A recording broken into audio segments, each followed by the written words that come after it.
How we rolling? Right into questions? Fine. If anybody got a question, feel free. Well, you had Noah Whittington and Coda Rise among the additions. What just walk us through the process on Noah in particular, because that seemed to come together pretty quickly. Yeah, I mean, obviously he's a guy that we had, a background on with Coach Lachlan, coaching him before. So a guy we were familiar with, and once he became available, so a guy that we thought could help our roster and benefit us. And now that you can talk about Chase, just what do you hope he brings as a grad transfer? He's obviously played in the league and an in-state guy and that kind of presence. Yeah, I think this place means a little bit to Chase. You can see that he's intelligent. Like you said, he has experience, so certainly excited to see what he can do out there. Justice is also new to this team, and Florence as well. Just what can those guys do? What are the expectations for a freshman mid-camp like this? You don't set expectations. You go, one day at a time, and today was one day. And we still got to watch the film, obviously, walking off here. I'm sure it was spinning a little bit for him today. As you think it would be first day, but I don't want to set it too high or set it too low. They're going to set the level of their expectation by the way they perform and the way they practice day in and day out. As a veteran's first day back after a couple weeks off, what did you think of how everybody handled that? Yeah, I thought there was some juice. I thought we could have had another level of juice. I want to see it take it to another level. The intensity there, the focus is there, but we have to push ourselves in practice to be the best that we want to be, and I think we can take it up a notch. I was hoping for a little bit more. Is J.J. Greenfield back with the team? Yeah, he was out there today. We saw him. Yeah. What was the process of getting him? Because I know he was on last year's roster, but he's not on this year's. Yeah, I mean, he's gone through his own process and, been in the area. He's going to school here. He's a guy that, wanted an opportunity to come back, and we wanted to give him an opportunity to see what he can do. I wanted to get an update from you about Don Johnson, because his son had tweeted last night. It sounds like things are in a positive direction there, but if you could share an update on it. Yeah, I think, as we know right now with Don, it's still very serious. It's still a very, a serious deal, but things are trending in a way that you're very hopeful. I think thoughts and prayers are continued, and we got to keep, hoping for the best. To play some guys on the staff with the league and Brent moving on, have you figured out how you're going to be filling those spots? Yeah, we always have a plan kind of for what's next. It's not really a stumble deal. It's next man up. We usually have a good idea where we want to go. You said before how important position flexibility is. With the young guys, is that something you start them out with, or do you kind of want to let them get used to college ball a little bit and avoid that overload? Yeah, it's a good question. I mean, at the end of the day, for us, each guy's a little bit different, right? How fast do they pick it up? Are they drinking out of a water hose, or do they have it figured out? And we're going to give them as much as they can handle. So if he's able to handle multiple positions coming in, then we want to be able to do that. Where do Harrison and Devin fit? They're working an inside linebacker for us right now, learning both the money and the MAC. That's when we talk about position versatility, it's not going to be stuck on one or the other. It's the ability to kind of do both. Coach, obviously Bo Nix is a guy that you've gone against 3 times. You've obviously spent a tremendous amount of time thinking about him, game planning against him. Just curious how your perception of him as a player, as a person, has maybe changed now that you've had some time to work with him, more hands-on. Bo's really what I thought he was. He's, an extreme competitor, super smart. He works really hard at it, and I think he's really intentional. I think he would tell you he has a lot of things he can get better at, and I certainly agree. There's a lot of things that he can improve on, but he's attacking those every day, so I'm pleased to see that.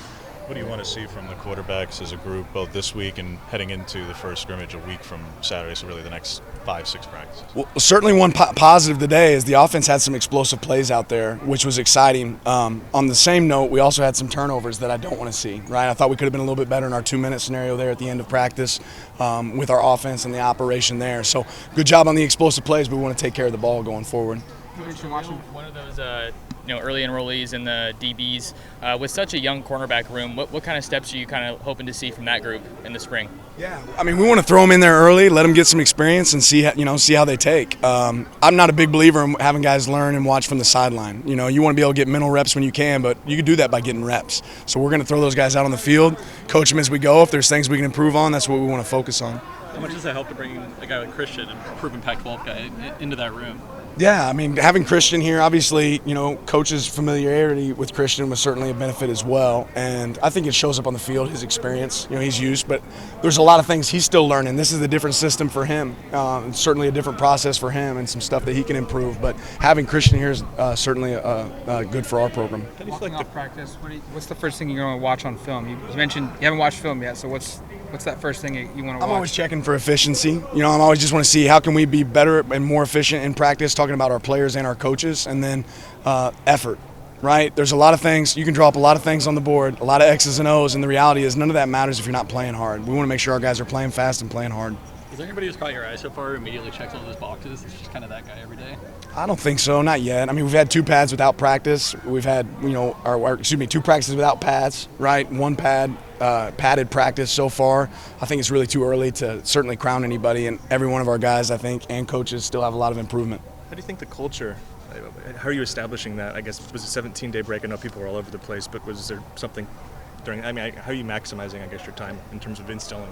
Yeah, just as much time as we can be around our players as possible. I think we try to take an invested interest in our guys, and our guys are doing a great job. I mean, that's a two-way street, right? They have to be interested in being in, and we have to be interested in having them involved, and they've done a great job with that, and so have our coaches. Going back to when you were assembling your staff, obviously Tosh was finishing up the NFL season, so it took longer there from that aspect. But knowing him as you do, how did you see him evolve as a coach after 3 years in the NFL, where obviously he was really successful at numerous different stops and at Alabama certainly, but how did that NFL experience, how did you see that NFL experience change him? I mean, ultimately, you look at the guys that he's coached in the NFL and the success that those guys individually have had. His defensive lines have been really good wherever he's been. But I love the fact that Tosh has been exposed to a lot of different systems and been able to carry some of those best things to our place here. And we're going to integrate. We're going to do a lot of what we do and what I'm familiar with and what Tosh is familiar with. But at the same time, taking what he's learned in those last few stops in the NFL is super beneficial to our players. I was going to say, with simulated pressure in particular being something that you've certainly done and Matt's done a lot of that Tosh was not doing while he was there, but even now seeing this offseason that Nick is bringing Dave in for their clinic, and that's clearly going to be something they're doing.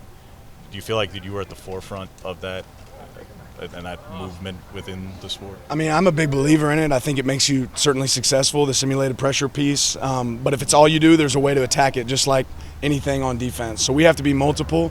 That's certainly that exposure for us is good. It won't be the only thing that we do. And he's familiar with it. He did some of that before in places he's been, so it's not, completely new to him.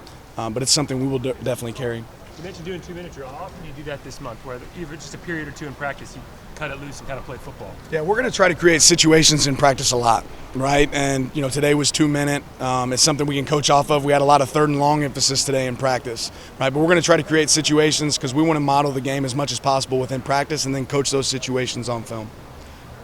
You said you're going to emphasize special teams more in the scrimmages themselves, so probably a week from Saturday would be when you start to pick that up a little bit. Oh, we're doing special teams every day. It's the first thing we do from flex.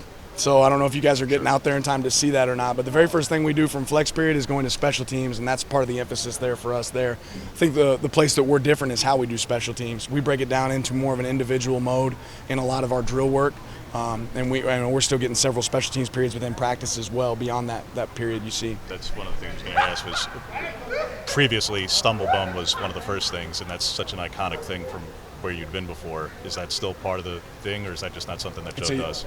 Oh, it's a huge piece of the equation for us. You're talking about Stumble Bum in particular? Yeah. Oh, we did that day one. Okay. Yeah, we've done that. That's a piece of something we've carried, but that's certainly not the only thing. If we go out there and do Stumble Bum all practice, we're going to have a lot of other things we got to work on. Joe, where you'd been, the save the block technique on special teams particularly was a core principle. Joe does, from my understanding, scrape the paint. It's a little bit different in terms of it's not hands up. What's your thoughts on how what you're looking to implement? Will it be what Joe looks to do with that on special teams on returns and that method versus the save the block? Joe has a great understanding of exactly what I want from a special team standpoint. At the end of the day, we want to own the ball. We want to make sure we have no penalties, right, and put ourselves in best position to score. We're going to create explosive plays on special teams. We're going to try to be dynamic on special teams. There's a lot of different techniques we'll coach within each phase of that.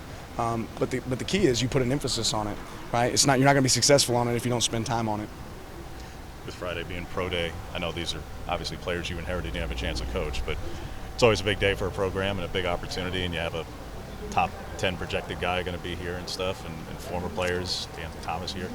What are you hoping to see from these guys on pro day and what that opportunity will be for them? Well, I'm just proud that they're coming here to represent Oregon, and I'm excited that the teams that are coming here to see players that played at the University of Oregon. Obviously, this is a place where you can do it all, and the pro day is going to be, a great culmination for that opportunity for these guys that came and played here. Following up, is JJ on scholarship then, or is that something you can share? No, he is not. Has Eugene felt more like home to you, and what have you liked about this town so far? I mean, I love being outside right now. I love the environment. the culture, that we have and the alignment from top to bottom is obviously really special to me. I think that's something that's unique here. We have a true vision. I enjoy looking over and seeing our athletic director at practice, seeing people that care about the program at practice. That certainly matters to me, and our players. I think we have an opportunity to coach some of the best and attract some of the best here at our program. And I think you see that with the way we operate. But certainly a lot of room to improvement. First day of school yesterday for my young guys, so that was fun for them. They're loving Eugene. My wife's loving Eugene, so this has been a real blessing for us. Thank you, Coach. Appreciate it. Thank you. Thank you.